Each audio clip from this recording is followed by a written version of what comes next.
we decided to set up the Herb Shack, and with the vision statement behind it being to resurrect our ancient heritage of herbal medicine and to try and share it with everybody.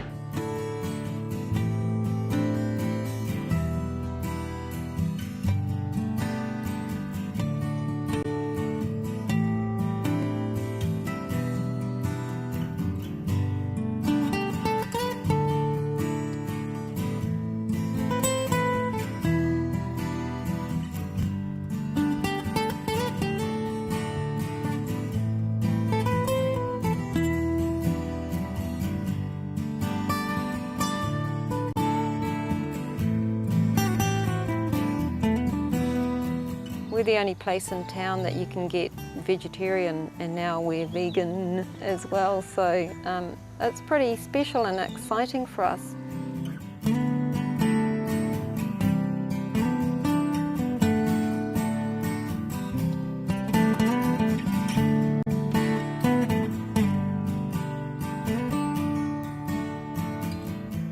Abdul Baha of our Baha'i faith, who is the son of Baha'u'llah, who's the prophet of our Baha'i faith,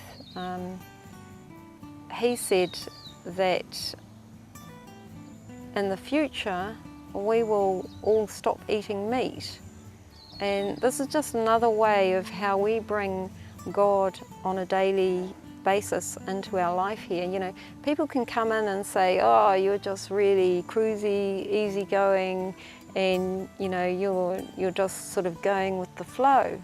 Well, you know, we've accepted Baha'u'llah into our hearts and into every facet of our lives, so you know, it's not it's not really random. We've had a lot of guidance given to us by our faith, and we use it. We decided that we're going to include art at the Herb Shack, local arts and crafts. At the Baha'i Hui, I saw these, and these were from Cassandra. You can carry all kinds of things in here, largish things, and in here you can carry something really, really precious, like a little peepee. Look, look. Now I know that this plait that's in the middle of this, see that plait down there? I think it's called an udder, eh? An udder. That's not an udder on a cow. It's a flax udder. We got another one of these out there, and that one is moi moie, and this one is wawata. And when they're together and they create a doorway for inspiration through dreams. But this is a puriri. It's from a puriri tree, and I don't know if you've ever seen the big puriri moths, and they're bright green and they have these vibrant red eyes, and they fly around at night. And that's why this one is inspiration and the other one is the dreaming, because they do this inspire at night time.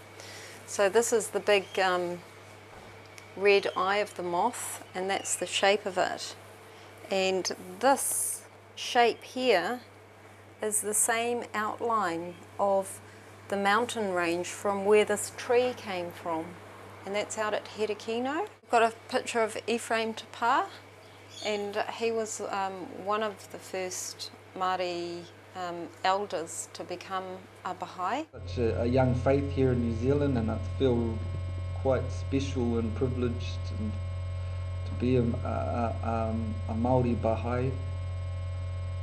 And I think it moulds well, you know, to that Maori spirituality, very spiritual people. The best I could do with my stepchildren was to organise some Baha'i junior youth classes for them, and so they agreed to do this, and we were very fortunate to have young Baha'i youth in our community who said she would come and take these children through these classes, and man, was I ever so lucky, because from the first day that they started those classes onwards, it wasn't a battle between the stepmother and the kids, you know. I was always able to, for their behaviour, ask them the question, is this the Baha'i way of doing something?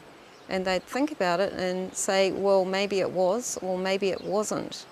But from that day, I haven't had to take anything personal with those kids, you know, and I've been able to say, well, this is the Baha'i way of doing it, you know, and it's usually a really good way of doing things. So those kids would have driven me totally insane if I didn't have my faith, and if these classes and this whole core activity of junior youth program wasn't available. And the junior youth program is not about the Baha'i faith, it's about virtues, and it's Baha'i inspired. So we have booklets and things that they work through together, and they have lots of arts and crafts and lots of games. They went away to camp every school holiday, and they came back with really good manners and good input. And you know, I think the Baha'i faith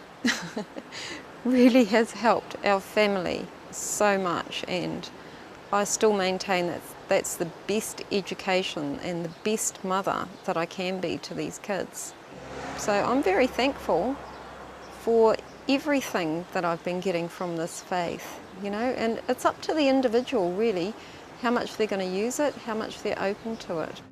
You know, I'm feeling that I am actually growing with my faith, and my love for Baha'u'llah is growing.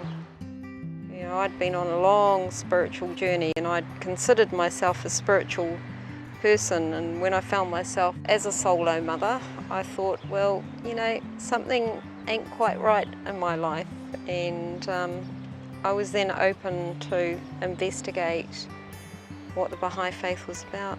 So I learned about Baha'u'llah, the prophet, founder of the Baha'i faith, and I read the writings, and there are many writings about many things, and because I'd had such a broad background anyway in spirituality, or I considered that I did.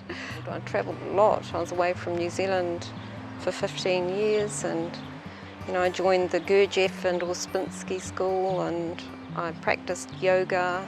So my whole life I'd sort of been looking for the guidance. I just realised that all of the values that the Baha'i faith stand for were my own personal values, so it was kind of easy for me. Oh God, my beloved, my heart's desire, let it now and forever be known that within me burns your holy fire. So I look deep inside, yes, and in Baha'u'llah I abide. I look deep, deep, deep down inside, and through the darkness I see the light, yes. Darkest night I can find the light. Oh.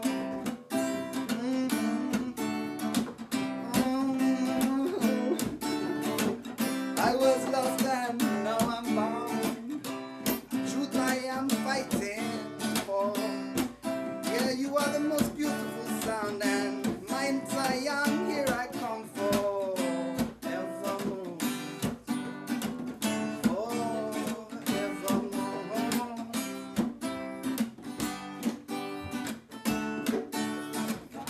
Yeah. What more can I say? What more can I do? I love you more each day, and I desire only you. So I sip from your cup of wine, yeah. In Baha'u'llah I abide. I drink from your wine, and I chant your name fine wine. Yes, I chant your name.